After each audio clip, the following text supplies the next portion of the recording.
Welcome back to the Warehouse Podcast, everyone. My name is Elijah. We're here today. Spring is in full swing. We got a number of games under our belt. Um, there's been some good stuff happening. I think first random thing to shout out is Vance Honeycutt, who in two swings has two home runs with the Orioles. If he is able to not strike out 40% of the time this year, that'd be awesome. It'd be really, really cool. Elite defense in center. Hopefully, we see some improvement from him. Um, Tyler O'Neill has looked good. We've had a number of good things. Pete Alonso with a couple bombs. We will not talk about how wind factors into any spring training home runs because all spring training home runs are good news. When the Orioles hit them, of course. So I shot them out quickly because you know me, I'm going to talk about pitchers. And there are a couple dudes who, we as fans of the Major League Club may be a little bit less familiar with. I've talked about the first one, given him his own episode on this podcast before. So, not expecting these names to be completely new to people, but just maybe a little bit, cue the Shaq meme, a little bit less familiar with your game. Um, and yeah, I think these dudes are worth talking about. I'm going to go ahead and start with Trey Gibson here. Gibson is probably one of the top, 10-ish right-handed pitching prospects in the game, according to some outlets. He's got great stuff. He was kind of unheralded coming out of college. He actually was an undrafted free agent. I think there was a lot of context behind that. He went to Liberty, um, notoriously. Uh, I'm trying to be delicate with my words here. Um, let's just say they got a reputation. He managed to get suspended for his entire sophomore season, and then the Orioles picked him up. So I think it was a factor of there was a factor of scouts had seen him less than a lot of other prospects coming into the draft, et cetera, et cetera. But sure enough, we got him, and now he's a top 100 prospect. Really awesome stuff across the board in this super, super wide arsenal. I think one of the things that was fascinating, if you're with me on YouTube, can see a pitch plot from Thomas Nestico. Going to grab this one from him, maybe another one if we got a little bit of time at the end, and then two from Pitch Profiler. But yeah, so one of the interesting things from him was just he only threw his sinker here. I think probably the weak point of Trey Gibson's arsenal is his fastball. Primarily through a four seam last year. It is not, I don't want to say it's like anything, is not it's not like a weakness necessarily, but it just kind of has, mildly dead zone movement. He's got pretty good velocity on it, carries mid 90s through, entire games. Will bump it up to 98 miles an hour, but it is not special movement in any way, shape, or form. The pretty interesting thing here was in this first outing, he went out through 3 innings and only used a sinker. The sinker is also not elite by any means, but as somebody whose arsenal features this huge, huge set of various breaking pitches, I thought it was an interesting choice. Clearly trying to develop that sinker as somebody who is going to work so much to his glove side. Again, we'll talk about these breaking balls in a second, but someone is going to work so much to his glove side. Particularly for right-handed hitters, I think being able to back them off the plate a little bit with that sinker, have something that they have to respect on the inner half is really, really vital. And so, yeah, pretty interesting to go ahead and see him throw exclusively sinkers through 3 innings. Do I think that'll be the case in season? No, not necessarily, but interesting look. And clearly they are trying to play that up this year and do acknowledge that four seam as a relative weakness within this arsenal. So backing up a little bit, just taking a look at Gibson himself, I think one of the things to point out is the extension that he gets is really elite. Averaging about 7 feet when he's going full bore, I think last year he was more on the 7.1 side, which is just another inch or so, but stretches that out, and it is a difference in perception to the hitters when you have that extra little bit. Really good extension. The velocity here, I told you he carried mid 90s through entire outings last year. That is the case. He was throwing about 92. He didn't really bump it up much more than that. It's totally fine. I'm not really worried about that. It is the first outing of spring training after all. Um, but then, yeah, you see this suite of four breaking pitches. He does also throw a changeup, and remember, there is also the four seam fastball as well that I do think will be a part of his arsenal this year. I think it's good to develop multiple fastballs, always, always, always. Um, for those of you who've kind of paid attention to trends in the game, that is one of the predominant ones. I think the Milwaukee Brewers are really the like poster children for this. They've got the Tobias Myers, Logan Henderson. A lot of these guys are coming up. Quinn Priester was a really huge success story with this last year. And Quinn Priester, was a middling prospect for the Red Sox. He comes over, they have him throwing pretty much exclusively sinkers and cutters. And sure enough, he had a phenomenal season. Is penciled in as like the third guy in the rotation this year. And that's on a team that won the most games in baseball. So multiple fastballs, good way to go. Expect that four seam to be a part of his arsenal. But so if you're keeping count at home, I have listed, well, I'm not sure I've actually listed these breaking balls. Thomas Nestico has it listed as a slider, sweeper, cutter, and curveball. We can get a little more particular in a second, but those four breaking balls, the sinker, four seam, and a changeup that he throws also, that gives him 7 pitches. This is a huge, wide arsenal. Super fun stuff. Yeah, I mean, big fan. Nestico has 3 of the 4 breaking balls as above average pitches. He gives this slider a 106, sweeper a 106, the cutter a 103, and then a curveball 98. There are a couple of interesting things with this. I think the first thing I want to call out, and naturally I'm not able to zoom in, but if you're with me on YouTube, right in the center, this slider pitch, as it's called out, is this really unique shape. I've talked about it a little bit in the past. Again, if you listen to the Trey Gibson episode, you will know this already, but he throws what's called a death ball.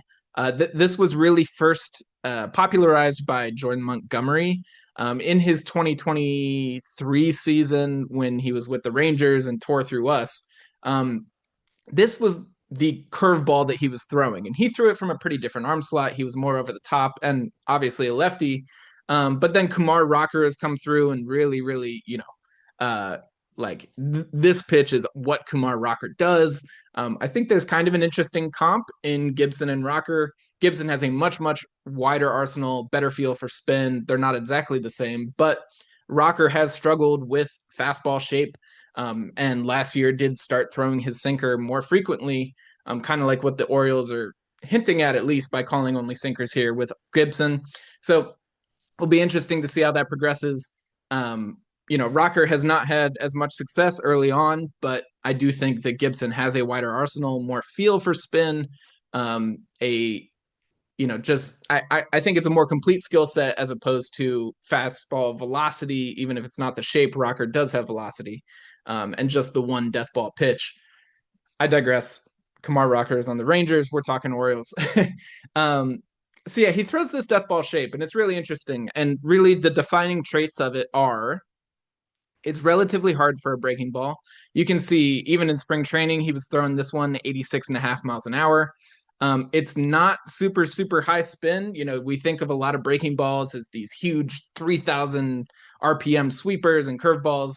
That's not really what the death ball is. The death ball uses a lot of seam effects, is fairly low spin efficiency, and it gets this really interesting shape. And what that shape is you go down and you do not really do anything left to right. And it's just a little bit down. It's not a big, huge hammer breaking 8 feet out of the hand. It's not that. It's just this. It's going to come right at you, and then it's going to dive down a little bit more than you would expect. I think if I'm remembering correctly, Tread Athletics was the first one. It might have been Drive. I think it was Tread Athletics was the first kind of private org to recognize, the high whiff rates in this particular movement zone. Um, and Gibson throws it very, very effectively. I guess the thing that I will point out here, he only threw 8 of them, so I don't want you to necessarily think that this is a huge, huge sample size. But in this game, they chased on 42.9% of these out of the zone. I guess that would have been 3 out of 7 outside of the zone. And on those, and they missed on 66.7, which is probably just 2 of the 3 that they swung at outside of the zone. But he did get 2 strikeouts, if I remember correctly, on this death ball against the Yankees lineup. Don't want to say it was Aaron Judge or anything like that. This was the end of the game, but 2 of the 3 strikeouts on this death ball. It's a really interesting pitch. Seeing it already up towards 87 miles an hour in spring training is really promising. He's got this big, big sweeper. I guess it's only like about a foot of horizontal on average here, but given the velocity again, we'll talk about a demonic sweeper in a minute. But a lot of sweepers you'll see coming in around the 83-mile-an-hour mark. His is at 83.4. Again, it seems like all of his velocity was down a little bit in spring training. And this one was pretty hoppy, averaging 7 inches of induced vertical break. That basically means this pitch, as it comes into a hitter, it's going to look like it's just floating as it's moving away from a right-handed hitter. The sweepers typically are not as good against opposite-handed hitters, I should say. And that, I think, is because they have to start further away as this pitch that breaks a bunch and just gives this really good kind of vantage point for a left-handed hitter coming from the right side with Trey Gibson. So he's got this sweeper. Again, like most sweepers, I think, are in the 83-mile-an-hour range, which is what his was sitting here, but I do not think he was going full bore here. Getting a foot of horizontal break on that, you see the stuff rating was 6% above league average. It liked that. It called that just about an average pitch here. His sweeper, in a competitive game, does play up better than that. And then he threw this other cutter, which I think, he calls his slider. I think, he calls it like slider, death ball, sweeper, and curveball, if I remember right. But Nestigo here has it listed as a cutter. And this is, a bit sharper. Again, this is averaging over 87 miles an hour. This one has a little bit of lift and just a little bit of horizontal movement. Basically what you're getting from him is this huge just spectrum of shapes, which is, just like a fascinating way to do it. You can kind of think of the way that Seth Lugo pitches, where he just has a breaking ball that fits into all these different shapes, and you can paint this nice, like, his pitch movement charts look like one super, super broad, just kind of painting from one side up to the other. Gibson does have more distinct shapes, does throw fewer pitches, but he's filling in these little gaps in his movement profile and doing them at various velocities. So a number of different looks for hitters to deal with. The last one here is just this big curveball. This thing is really, really just like a change of pace. This is going to be the biggest one. This is the one designed to get you way, way out in front. Hitters chased, it looks like, on 1 of 2, and on the one they swung at, whiffed. Small sample size. This is one outing, but this is kind of the change of pace, and you get this large, large spectrum of, probably 15 to 20 miles an hour that Trey Gibson covers with this full arsenal, and tons of different shapes throughout it.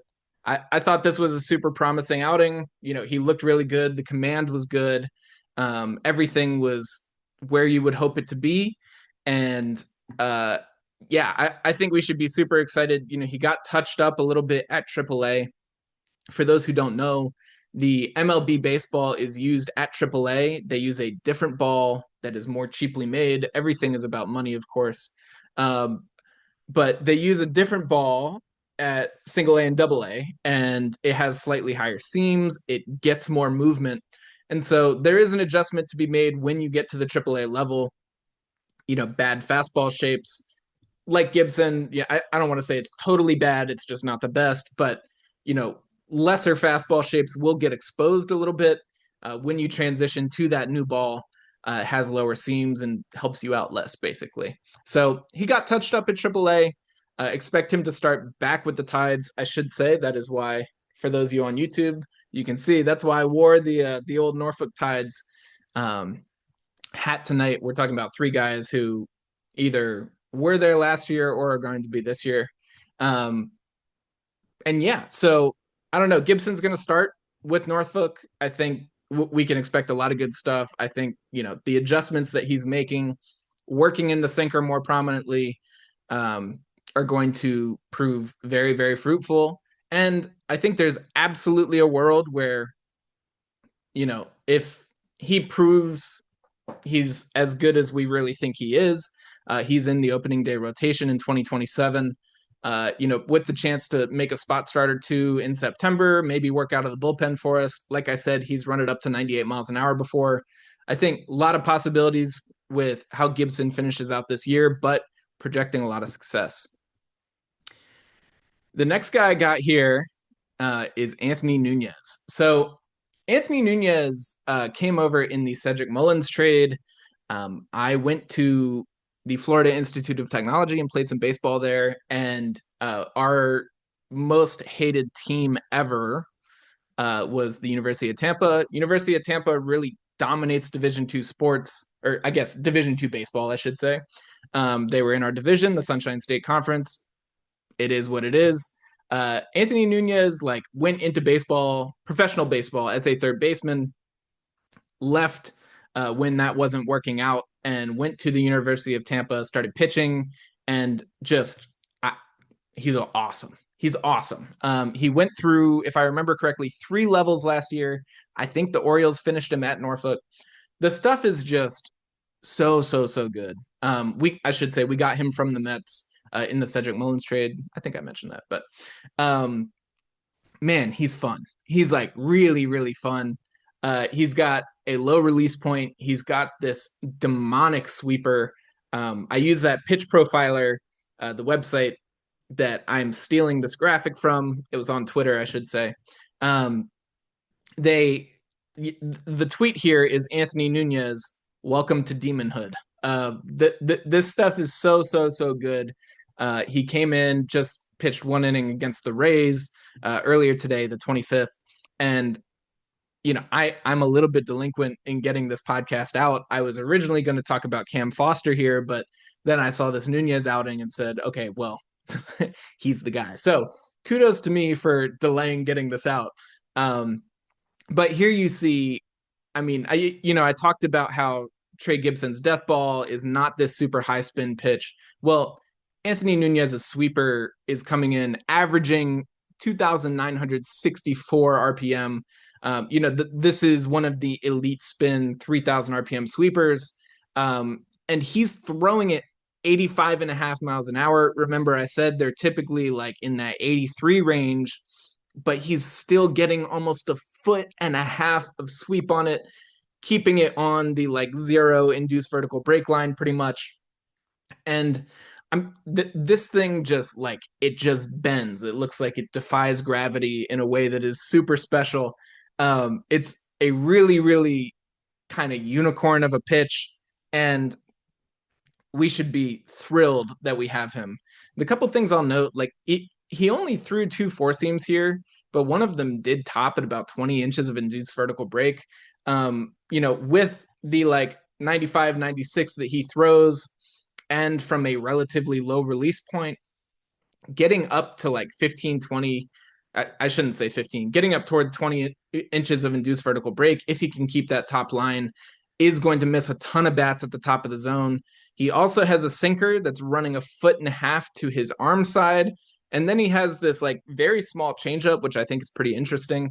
I am not entirely convinced of what shape or what type of changeup I think that is. It it does a really, really excellent job of killing vert, but it does not have really any arm side movement. It goes pretty much straight down. It's going to stay in the four seam tunnel really, really well, which I think is the reason I'm kind of intrigued by it is because Nunez has a little bit of an east west arsenal. Like I guess the sweeper and the sinker are able to get almost 40 inches of separation. If you're thinking like 3 feet from side to side that you have to protect, as like you see the ball come out of a hand and it could either go 1.5 feet this way or 1.5 feet the other way. Um, but then to have a pitch that does pretty much stay central and to also create like this hop on the four seam and keep that pretty close to zero IV or zero horizontal break. It's all very, very fascinating. I think like this is the making of an arsenal, frankly, that will either be a potentially elite bullpen arm, or I think there is the stuff here to go ahead and maybe make a starter out of him. If you could get maybe one more breaking ball that's a little bit shorter, maybe has a little more depth, I think that Nunez could be something super, super special. I'm fascinated to see what the Orioles do with him. Um, I frankly don't think he has ever started. He's got this bullpen thing down pretty well. I would be, shocked to see him go ahead and step into the opening day bullpen, but I would not be like, I would not think that he would be outmatched. I would not think that he would be out of place there in any way, shape, or form. The stuff, excuse me, really is that good. Um, yeah, man, I like Anthony Nunez, very, very exciting. And we should all remember the name in the way that we were trying to remember Felix Bautista's name as he was rising through our minor leagues. Nunez will not throw 100 miles an hour, but very, very plain and simply, he has a super, super impressive collection of pitches. He's got 4 pitches that each in their own right show something really, really special. Particularly that sweeper. I mean, man, that's like that's getting up into the like Shohei Ohtani echelon of sweepers. Really, really elite stuff. Be excited for Anthony Nunez. The last guy I'm going to spend any kind of significant time on here is Chayce McDermott. We all know McDermott well. He, we've been expecting him to kind of take the next step forward every year for a couple years now. Have been subsequently frustrated when he has not. The lack of command has been really, really disappointing. But man, you see him throw. He struck out 3 Twins the other day. You see him throw, and you immediately understand again why you were excited about him. It was kind of a lost season for him last year. The four seam, he's chucking it in there, running it up probably to 98 miles an hour. It's got 18 to 20 inches of induced vertical break. Again, this is another really hoppy fastball. Again, a like lower release point. I should say I didn't explicitly shout it out for Nunez here, but average release point is like 6 to 6.1 feet, just over 6 feet. Nunez is at 5.67, a hair under 5.7. And my girlfriend just reminded me I said 6'7". I apologize. That's not it's not a thing I'm trying to do. And the release point for Chayce McDermott is just about 5.7 also. And so these low release points and still being able to get almost 20 inches of hop on a fastball, these create these really, really shallow approach angles is what we talk about. Seeing this under -4 degrees, that means it's this really, really flat fastball as it comes through the zone. And that means, frankly, that it's going to miss a lot of bats. If you can get that to the top of the zone consistently, you will have a lot of success. So McDermott has that fastball. He was throwing a cutter at about 92 miles an hour. This is not anything too special in itself. There is a concept of what are called bridge pitches. And that's what this cutter is. It is a pitch to say, you cannot sit on my fastball or my sweeper. You're going to have to just respect something that's kind of in the middle. And I'm going to show it to you just so you have to keep it in your mind. And it will, basically prevent you from identifying too quickly whether it is the fastball or whether it is the sweeper, because there's this thing in the middle. That's what the cutter is. I'm not going to spend too much time on it. I do want to talk about this sweeper, though. um, Again, sweepers are pitches that operate on super high spin. He's running it up to almost 2,900 RPM. And this is another one. He's throwing at 83, 84, but he is getting, again, a foot of horizontal movement on it. Pitch Profiler has it at a 116 stuff plus. And I think they have about a standard deviation of 10, if I'm remembering correctly. So that means that this pitch is better than a plus pitch, as scouts would say. And yeah, I mean, this is super special. Again, I think McDermott has a very, very good chance to push hard to be in the Orioles bullpen at the start of this year. I believe he does have another option. I'll look that up while I go. But yeah, I mean, he's a super special arm. It really is just about harnessing it, which is painful to all of us who are fans of him and want to see him succeed. Yeah, looks like he's got one more minor league option pre-2026. Perfect. So one more minor league option that might keep him down in the pen and keep him kind of as an option, or I'm sorry, might keep him in AAA and keep him as an option to sort of rotate through. This is the way that modern bullpens are constructed. You do not have 8 guys that you just go to war with.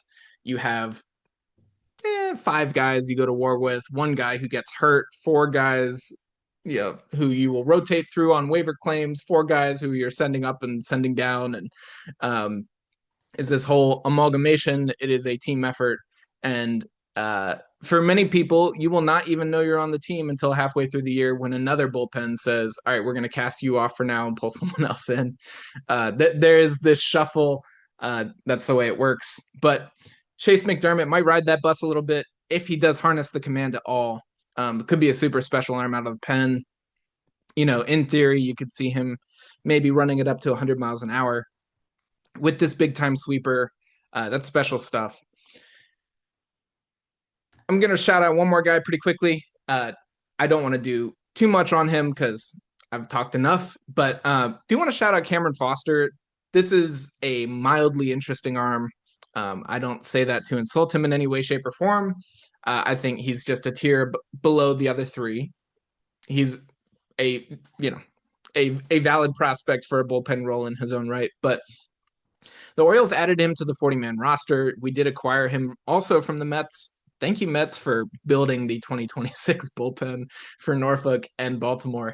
But yeah, Foster, he is really a 2-pitch guy.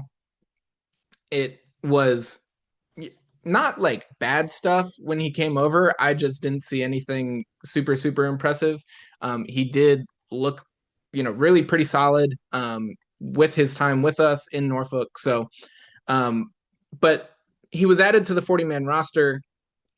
I kind of paused at that. I wasn't totally sure, but this looked really good. He had an outing on the 22nd, I guess a couple days ago, and faced 3 guys, struck out 2, got 4 whiffs, whatever, small sample. But, the things you can look at are just the traits of these individual pitches. He's got a pretty high arm angle, very high, I should say, 65 degrees. Average is in the 35, 40 range, if I'm remembering correctly. And so he's got this very vertically oriented arsenal. Chucking the ball in there, 96.5 miles an hour. Again, he's approaching that 20 IVB mark. He's sitting about 18. So again, this is another just hoppy fastball. And he's got a, more gyro-oriented slider. He is just throwing this in there. It's got good high velocity, 87 miles an hour, and it's not moving too much. There's a tiny bit of sweep on it, but the idea is that you are just trying to get this to go below bats. That's the way these gyros work. He did get whiffs on it in this game. I don't want to like overemphasize. He threw 5 of them, but um, again, the stuff grades look really, really good. This is another graphic from Thomas Nestico. 9% better than league average on the four seam, which I should also say, like when you see grades in terms of stuff plus any of these models, it's tough to kind of like sort through um, like how that rates in terms of like a pitch specific grade.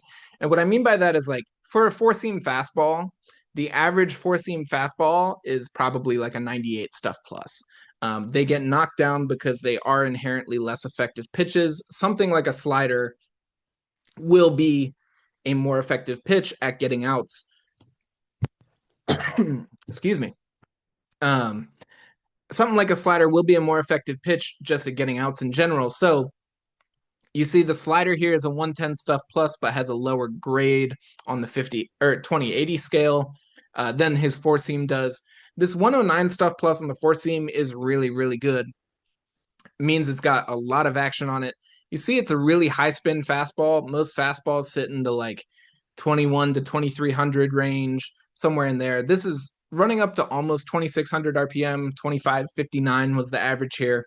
That's how you generate a lot of good, backspin on it to keep it at the top of the zone, get that induced vertical break. And Cameron Foster is doing that very, very effectively.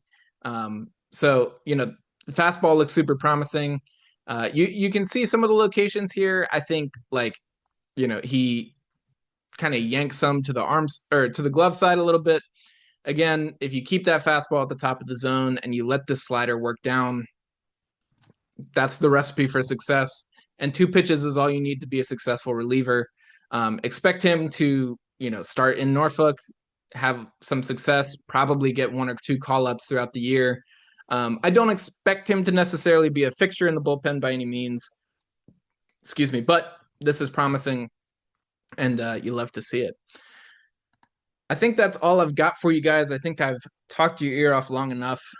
Just a couple minor league arms here that I think are pretty interesting. Have been showing well. Even at the, I think for someone like Cameron Foster who knows he's going to be in Norfolk and is trying to show out a little bit, it's probably close to his best stuff that he's throwing here. I think that's probably the same for McDermott, who's competing for a bullpen spot. I think Nunez, that this is about what Nunez was showing last year, so I'm sure this is close to his top line stuff. I think Trey Gibson, it was not, the velocity was down, like spin rates were down, pretty much everything was down for him, but still showed what makes him successful. Um, so I think it's fun to kind of look at these guys who are a bit more on the borderline though, and see exactly what they're showing you. I think that the Orioles kind of took a chance protecting Cameron Foster. We like let go somebody like a Carter Baumler who is looking excellent. Thomas Nestico cannot stop talking about Baumler, and Baumler is going to be in the Texas Rangers bullpen this year. We lost him to the Rule 5 draft. They took Cameron Foster over him, and that is a vote of confidence in Foster. So it's good to see some of what they saw and see exactly how he is showing out this spring. And then, yeah, some of the more fun pitches in the entire organization, that Trey Gibson death ball, the 2 sweepers from McDermott and Nunez, both really fun, or I guess all really fun. I listed 3, that's all, not both. All really fun pitches. And, we're getting to see the young guys show out a little bit, seeing kind of what this Orioles pitching development is starting to churn out. And that's promising. That's exciting stuff, and gives you some hope for the future. I think the biggest thing is we need Pete Alonso to keep hitting home runs for the present, though. And we need Tyler O'Neill to stay healthy. He's been hitting the ball well, like I said at the beginning. So we'll keep monitoring. We'll keep enjoying. It's springtime. I know everybody up north is buried in snow. I'm in Florida, so I was about to say like enjoy the spring air, but I guess you guys can't yet. It is February after all. I will enjoy the spring air for you. I'm going to breathe it in, and I'm going to enjoy watching some Orioles baseball. You do the same. We'll talk to you next time. Let's go, O's.